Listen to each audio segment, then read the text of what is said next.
सो बच्चों, आज स्टार्ट करते हैं हम हमारे इकोनॉमिक्स का थर्ड लेक्चर। तो आज हम क्या पढ़ने वाले हैं, आपका फीचर ऑफ मैक्रो इकोनॉमिक्स। क्या पढ़ने वाले हैं? Feature of macro economics.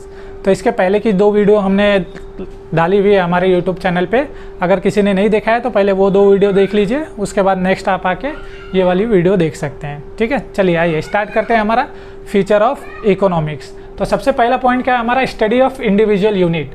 अब जैसा कि आप लोग को पता है, स्टार्टिंग से मैं बोलते आ रहा हूँ, मैक्रो इकोनॉमिक्स में किसकी बात हो रही है? इंडिविजुअल की बात होती है। किसकी? इंडिविजुअल यूनिट की।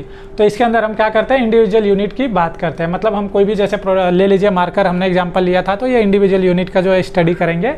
ये सबसे पहला फीचर आपका किसका? मैक्रो इकोनॉमिक्स का। फिर सेकेंड आपका क्या फीचर है? Price theory.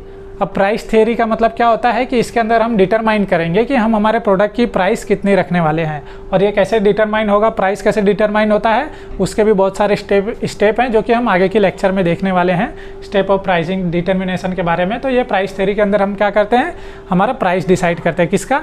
मार्कर का। उसके बाद थर्ड आपका आता है क्या? Partial equilibrium. अब ये पार्शियल इक्विलिब्रियम नाम से ही पता चला है। पार्शियल मतलब 2 चीज़ों के बीच में आपका बैलेंस मेंटेन करना, इसे क्या बोलते हैं? पार्शियल इक्विलिब्रियम बोलते हैं, जिसका बैलेंस बिटवीन 2 फैक्टर। अब ये 2 फैक्टर क्या हो जाता है? जैसे इंडिविजुअल फर्म हो गई, या इंडिविजुअल कस्टमर हो गया, या इंडिविजुअल इंडस्ट्री हो गई। तो मैक्रो की बात करोगे आप, फ्यूचर में पढ़ोगे तो सारी चीज़ें जो होगी वो इंडिविजुअल होने वाली हैं। ठीक है, तो ये आपका पार्शियल इक्विलिब्रियम में आ गया। उसके पास आपका 4th पॉइंट क्या आ जाता है? Based on certain assumption.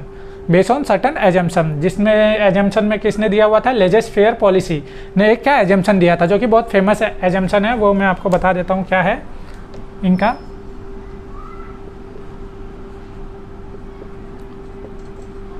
Other thing remain constant. जो लेजेस फेयर ने क्या दिया हुआ था आपका? पार्शियल इक्विलिब्रियम दिया था। उसमें सॉरी, ये मैंने ऊपर लिख दिया, नीचे लिखना था ये।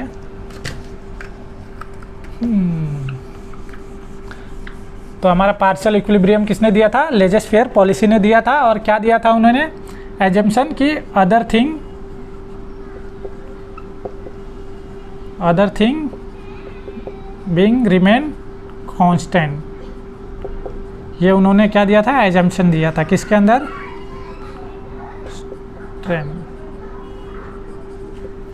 रिमेन कांस्टेंट किसके अंदर दिया था? Based on certain assumption, laissez fair policy ने दिया था। Other thing being remain constant. और भी बहुत सारे एजम्पशन दिए हुए थे इन्होंने, बट ये इनका फेमस एजम्पशन है। ठीक है, उसके बाद 5th पॉइंट आपका आ जाता है स्लाइजिंग मेथड। स्लाइजिंग मेथड में क्या होता है आपका? ये एक टेक्निकल टर्म है, इसको बहुत अच्छे से और आराम से आप लोग समझिएगा। स्लाइजिंग मेथड क्या होता है? स्लाइजिंग मेथड के अंदर क्या होता है कि आपको एक होल, जैसा आपका मैक्रो इकोनॉमिक्स आपने पढ़ा होगा, एज अ होल की बात करते हैं हम, और मैक्रो में एक इंडिविजुअल की बात करते हैं। तो वैसे ही स्लाइजिंग मेथड में क्या होता है? एज अ होल, मतलब कोई भी चीज़ है, जैसे फॉर एग्जांपल के लिए मैं आपको ले लूँ कि ये आपकी पूरी कंट्री है। ठीक है, ये कंट्री इंडिया है। अब इंडिया कंट्री के जो ये पूरा है एज अ होल, ठीक है, एज अ होल इंडिया की नेशनल इनकम, मतलब इंडिया की अभी नेशनल इनकम क्या है अगर हम बात करते हैं, तो ये किसका पार्ट हो जाता है? मैक्रो इकोनॉमिक्स का। बट अगर हम ये इंडिया है, ठीक है, इंडिया के अंदर जैसे हमने डिवाइड कर दिया इंडिया को 4 पार्ट में, जैसे अपना नॉर्थ, साउथ, ईस्ट, वेस्ट, ये 4 पार्ट में डिवाइड कर दिया। ठीक है, अब उसमें से भी हम क्या करेंगे? जैसे वेस्ट में क्या आता है? मुंबई। तो हम बस सिर्फ मुंबई की बात करेंगे, मुंबई की नेशनल इनकम की बात। जैसे नेशनल इनकम की बात करते हैं, अब हम किसकी बात कर रहे हैं? मुंबई की इनकम की। मतलब स्लाइजिंग मेथड में क्या होता है कि आप एक बड़े से चीज़ को, मतलब जो पूरा बड़ा, जैसे नेशनल की इनकम की बात करो, उसमें से डिवाइड करते हो किसके? छोटे पार्ट में। छोटे पार्ट में डिवाइड करके भी वहाँ से एक पार्ट उठाते हो। जैसे आप ये सिर्फ मुंबई का एक पार्ट उठा रहे हो और ये एक पार्ट की इनकम की स्टडी कर रहे हो, वो क्या हो जाता है आपका? Slicing method. मतलब एक बड़े से पार्ट को डिवाइड करना छोटे पार्ट में, और छोटे पार्ट में भी पर्टिकुलर एक पार्ट का स्टडी करना, उसे ही क्या बोलते हैं? Slicing method. ये आप अच्छे से कर लीजिएगा, ये आपके एग्जाम में पूछा भी जाता है। उसके बाद आपका नेक्स्ट आ जाता है यूज ऑफ मार्जिनलिज्म प्रिंसिपल। अब ये यूज ऑफ मार्जिनलिज्म प्रिंसिपल, मार्जिनलिज्म क्या होता है? मार्जिनलिज्म क्या होता है कि एक एडिशनल यूनिट, जैसे मैं ये प्रोड्यूस कर रहा हूँ मार्कर, ठीक है, 10 यूनिट प्रोड्यूस कर रहा हूँ, बट अभी मैं क्या करूँगा, इसमें एक और यूनिट को ऐड करूँगा। तो जो एक और यूनिट ऐड करूँगा उसे क्या बोलते हैं, मार्जिनलिज्म प्रिंसिपल। मतलब ये एक यूनिट ऐड करने से मुझे प्रॉफिट कितना मिल रहा है, मेरे प्रोडक्शन पे कितना कॉस्ट आ रहा है उसका, और क्या बेनिफिट हो रहा है, उसमें ये इंक्लूड हो जाता है कहाँ पे, यूज ऑफ मार्जिनलिज्म में आपका। फिर आपका 7 पॉइंट क्या है, एनालिसिस ऑफ मार्केट स्ट्रक्चर। अब आपको एनालिसिस करना है मार्केट स्ट्रक्चर का। मार्केट स्ट्रक्चर में क्या आ जाता है, जैसे आपका परफेक्ट कंपटीशन आ जाता है, आपका मोनोपोली आ जाता है, ओलिगोपोली आ जाता है ये सब आपके किस में आ जाते हैं, मार्केट में।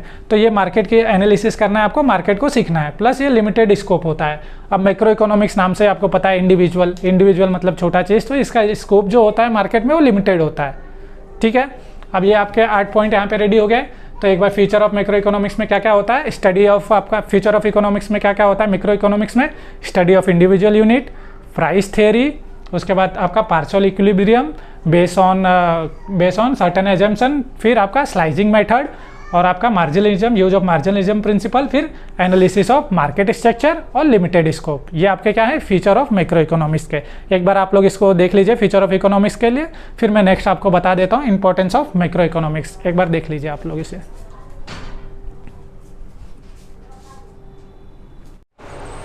सो आप लोगों ने फ्यूचर ऑफ मैक्रो इकोनॉमिक्स पढ़ लिया होगा। अब बात करते हैं हम लोग किसकी, इंपॉर्टेंस ऑफ मैक्रो इकोनॉमिक्स की, जिसके अंदर पहला क्या है आपका, प्राइस डिटर्मिनेशन। अब प्राइस डिटर्मिनेशन जैसा कि मैंने आप लोग को बता दिया था फीचर में ही, यहाँ पे प्राइस थ्योरी में, कि यहाँ पे प्राइस डिटर्मिनेशन करते हैं, मतलब हम प्राइस डिसाइड करते हैं। कोई भी, जैसे मार्कर का मैंने एग्जांपल दिया था, इसका डिमांड सप्लाई के ऊपर हम क्या करेंगे, इसका प्राइस डिटर्मिनेट करेंगे। फिर फ्री मार्केट इकोनॉमी। अब फ्री मार्केट इकोनॉमी में क्या है कि आप कहाँ पे मार्केट में कहाँ पे प्रोड्यूस करेंगे, मतलब how to produce, when to produce and where to produce करके, ये सब आपके क्वेश्चन जो है यहाँ पे मिलेंगे आपको कहाँ पे, फ्री मार्केट इकोनॉमी में। मतलब आपको कहाँ पे प्रोड्यूस करना है, कहाँ से इनकम जनरेट करना है, वो सब आपका फ्री मार्केट इकोनॉमी में आ जाता है। फिर फॉरेन ट्रेड क्या होता है मैक्रो इकोनॉमिक्स में, जैसे टैरिफ बैरियर जो लगते हैं आपके, जैसे हम ट्रेड करते हैं जब दूसरे कंट्री से, तो वहाँ पे टैरिफ लगता है। एक टैरिफ होता है, एक नॉन टैरिफ होता है, ये सब बैरियर लगते हैं टैरिफ। और उसके बाद जो फॉरेन करेंसी हमारे पास आती हैं वो कैसे रेगुलेट होती हैं, वो सब आपका कहाँ पे आ जाता है, फॉरेन ट्रेड में आ जाता है। उसके बाद economic model economic model building में आ जाता है। इसके अंदर आपको इकोनॉमिक मॉडल बिल्डिंग के अंदर इकोनॉमिक के कॉन्सेप्ट सीखने के लिए आ जाते हैं, कि कॉन्सेप्ट क्या है, उन्हें एनालिसिस कैसे करना है, उनकी टर्मिनोलॉजी क्या है, ये सब किसके अंदर आ जाता है, आपका इकोनॉमिक मॉडल बिल्डिंग के अंदर आ जाता है। उसके बाद बिजनेस डिसीजन। अब बिजनेस डिसीजन लेना में भी मैक्रो इकोनॉमिक्स का बहुत बड़ा योगदान होता है, जो कि मैक्रो इकोनॉमिक्स का बिजनेस डिसीजन लेने में।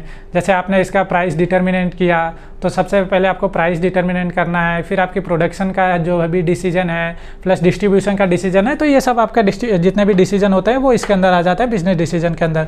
फिर यूज़फुल टू गवर्नमेंट। अब यूज़फुल टू गवर्नमेंट क्यों होता है, क्योंकि गवर्नमेंट आपका इकोनॉमिक पॉलिसी बनाती है, मॉनेटरी पॉलिसी बनाती है, फिजिकल पॉलिसी बनाती है, कुछ उनके जो रूल्स होते हैं गवर्नमेंट के वो बनाती है। तो ये किसके, यूज़फुल टू गवर्नमेंट को हो जाता है, मैक्रो इकोनॉमिक्स के ऊपर देख के वो पूरा अपनी पॉलिसी बनाती है, तो यूज़फुल टू गवर्नमेंट हो जाता है। फिर बेसिस ऑफ वेलफेयर इकोनॉमिक। अब वेलफेयर इकोनॉमिक्स मैंने अपने प्रीवियस लेक्चर में भी आपको बताया था कि जो रिसोर्सेज हैं उसका ऑप्टिमाइजेशन यूज करके मैक्सिमम सेटिस्फेक्शन करना, ये मैक्रो इकोनॉमिक्स का क्या है, इंपॉर्टेंस पार्ट है। ठीक है, तो हमारे पास इंपॉर्टेंस ऑफ मैक्रो इकोनॉमिक्स में कितने पार्ट है, 7 है। ठीक है, इंपॉर्टेंस ऑफ मैक्रो इकोनॉमिक्स का है, प्राइस डिटर्मिनेशन हो गया आपका, सेकंड क्या हो गया, फ्री मार्केट इकोनॉमी हो गया, थर्ड फॉरेन ट्रेड हो गया, फोर्थ आपका क्या हो गया, इकोनॉमिक मॉडल बिल्डिंग हो गया, फिफ्थ आपका बिजनेस डिसीजन हो गया, सिक्स आपका क्या हो गया, यूजफुल टू गवर्नमेंट, एंड आपका लास्ट क्या हो गया, बेसिस ऑफ वेलफेयर इकोनॉमिक्स। तो ये आपका फीचर ऑफ इकोनॉमिक्स और आपका इंपॉर्टेंस ऑफ मैक्रो इकोनॉमिक्स दोनों आपका कंप्लीट हो गया है। तो मिलते हैं अपने नेक्स्ट लेक्चर में, तब तक स्टे ट्यून गाइस।